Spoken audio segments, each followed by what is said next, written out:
সরকার যে কোনো জিনিস মিনিমাইজ করতে চায়।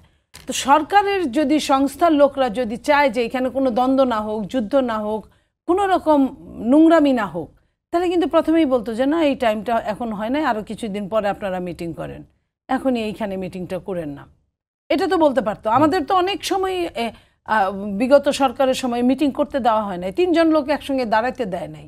আমরা যে কি বলে মানববন্ধন করব, 3 জন লোকের হাত ধরে আমরা দাঁড়াতে পারি নাই, 2 জন লোক হাত ধরতে পারি নাই। সেই সময়গুলোর কথা আপনি আমরা যদি চিন্তা করি, সেটারই তো এখন এটা ব্যাকফায়ার হচ্ছে। এখন যে এই ঘটনাগুলো একটা বিচ্ছিন্ন ঘটনা না, হ্যাঁ, এগুলোর তো একটা যোগসূত্র আছে।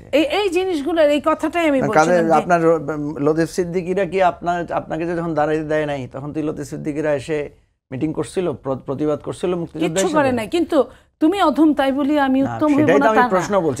আমি একজন লতিফ সিদ্দিকীকে আমি মুক্তিযোদ্ধা হিসেবে সম্মান করতে চাই। না না, আপনি একজন নাগরিককে সম্মান করবেন না কেন? মুক্তিযোদ্ধা হিসেবে নাগরিককে আমি সম্মান করতে চাই।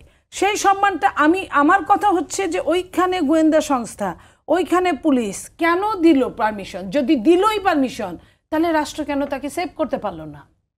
তাহলে এই দোষটা রাষ্ট্র, এই দোষের থেকে কখনোই রাষ্ট্র নিজেকে মুক্ত করতে পারে না।